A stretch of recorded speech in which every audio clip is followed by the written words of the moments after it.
All right, that last headline leads the bulletin. It's incredibly close. The first COVID-19 vaccinations could take place in early to mid-December in the United States. Well, this after Pfizer and its German partner BioNTech applied for emergency use of its vaccine on Friday, while Moderna is expected to follow suit with a similar application before the end of the month.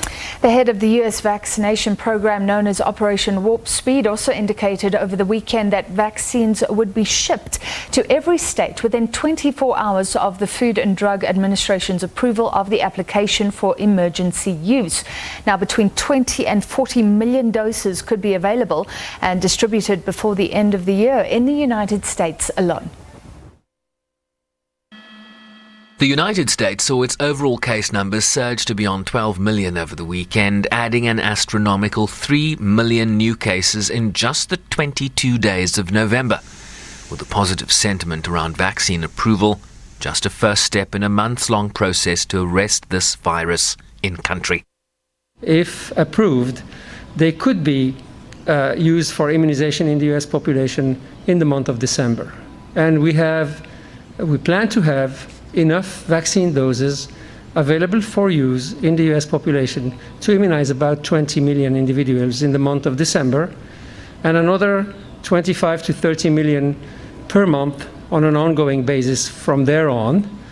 And as of the month of February or March, if we have more vaccines approved, such as the live vectored vaccine, we may be able to immunize a larger number of Americans on an ongoing basis per month. That is all good news, but public health experts here continue to impress on the wider population that the vaccine and its distribution around the country is no silver bullet. That 20 million, maybe up to 40 million doses available by the end of December will have limited impact in a country of 330 million. And with the Thanksgiving holiday weekend upon us later this week, Americans are being urged to limit travel around the country and to cap their family gatherings, as daily case numbers have remained above 150,000 for the past week and expected to rise. With hospitalizations at above 80,000, a new record nationally, and at least 1,500 deaths per day for 5 of the last 6 days. Catastrophic, in a word. We need to actually double down on the public health measures as we're waiting for that help to come, which will be soon. We'll be getting vaccine doses into people at high priority at the end of December. We're not talking about shutting down the country. We're not talking about locking down. We're talking about intensifying the simple public health measures that we all talk about. Mask wearing, staying distance, avoiding congregate settings, doing things to the extent that we can outdoors versus indoors. If we do that, we'll be able to hold things off until the vaccine comes. While officials have indicated that they have a national distribution strategy in place that will be ready to go once emergency use authorization has been received from the FDA. We're bringing together all the requirements for administering the vaccine, and then we're sending it down to the distribution sites. Any place that a state wants to administer the vaccine, as long as they're enrolled, right, into our process, we can distribute the vaccine. We can distribute the Pfizer vaccine at a minimum of 975 doses and the Moderna vaccine at a minimum of 100 doses. We can go to one place in the state, or we can go to 10,000 places in the state. The capability and the capacity exist because we came together in a whole of America approach. States, in consultation with the Centers for Disease Control and the FDA, will decide on who gets a vaccine first, with frontline health workers and other high-risk groups likely to be at the front of the line, meaning access for the vast majority of Americans will be a few months away at best. Sherwin Bryce-Pease, SABC News, New York. Well, let's chat to Sherwin for more on this, the US election and many other issues dominating headlines in the United States. So, Sherwin, the vaccine incredibly close, like you said, but it's not there yet. Thanksgiving, however, just a few days away. Millions expected to ignore those warnings against traveling home, large family gatherings, things like that. What are the implications? Just anecdotally, Francis, walking the streets of New York City, one gets a sense that millions of people are planning to travel, despite the CDC urging against travel for the Thanksgiving holiday, essentially the largest family holiday in the United States, something that families around this country look forward to annually because it's the only time they get to see each other. And just walking the streets of New York City, you see outside these testing facilities very long queues that stretch for blocks. And what that tells us is that people want to travel, they want to go and see grandma, they want to go and see their families that might be in higher risk categories, and they are taking the COVID test as a mitigation factor to allow them to do that. The only problem with that is, as we've seen with outbreaks at the White House, for example, you can be tested today, you can get a negative result today, and the very next hour, the very next day, you can contract the virus and return a positive result. So it's a very tricky scenario playing out across this country. As we saw at the weekend, daily cases are reaching 180,000 cases per day. That is going to move beyond 200,000 for the first time, unprecedented, certainly in terms of numbers daily in the United States, and that has implications on the records we are seeing in terms of hospitalizations in this country, and of course the implications in terms of the availability of ICU beds. The President-elect Joe Biden weighed in on this issue of Thanksgiving. Let's listen to what he had to say. The docs that have been advising me all along are telling me, and it's going to cause problems in my family. Thanksgiving's coming up.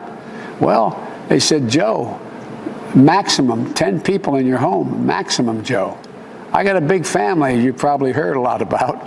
We do everything together. Well, you know, we're just not going to, there are going to be 3 of us because you can't mix the families that have been away, that have been quarantined. I mean, not away, in other words, live a different place. And so all these difficult decisions people are going to be making, we got to give them hope. And so really the implications here, when you're looking at the number of daily infections, the death toll daily at above 1,500, Francis, the concern is that post the Thanksgiving holiday, if, as expected, millions of Americans travel this weekend, those numbers are going to continue to surge, and the vaccine doesn't play a role yet because we are still weeks away from an FDA approval. So, it's very clear what's going to happen in the weeks ahead. Yeah. All right, after his warning there, Sherwin, let's talk about Joe Biden. It's been more than 2 weeks after he was projected to win the presidency. Still no concession from President Trump. And this doesn't pave the way for that transition process that many people want.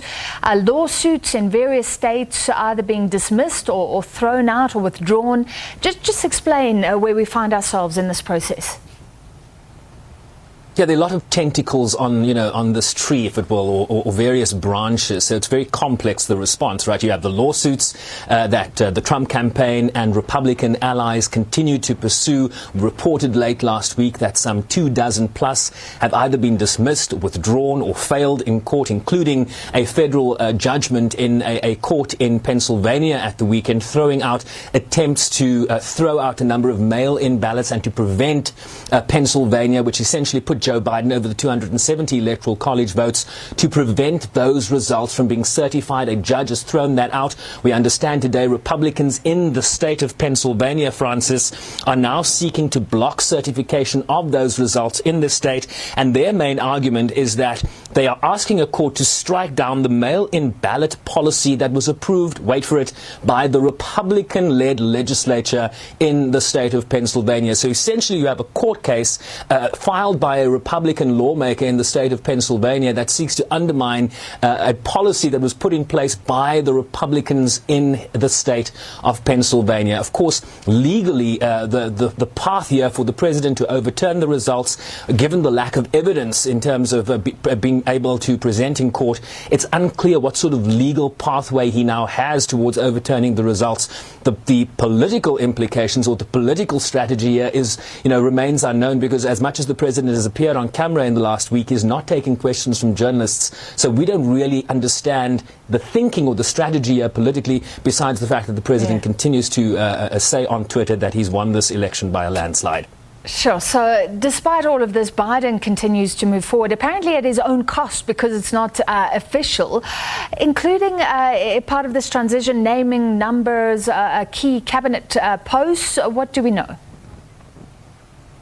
Yeah, you're right about it not being official, because essentially what hasn't happened yet is the administrator of the General Services Administration that needs to sign off on the projected win has not done so, and therefore funds from the federal government have not been released to the transition team. Just very quickly, a number of key national security appointments that the president-elect is making.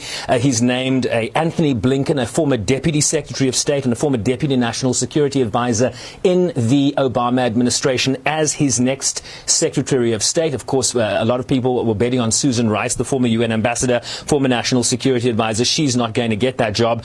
Linda Thomas-Greenfield, a former Assistant Secretary of State in charge of African affairs under the Obama administration, a former ambassador to Liberia, has had diplomatic posts in Nigeria and Kenya. She is tipped to be named the next United Nations ambassador. Of course, that is a cabinet-level position.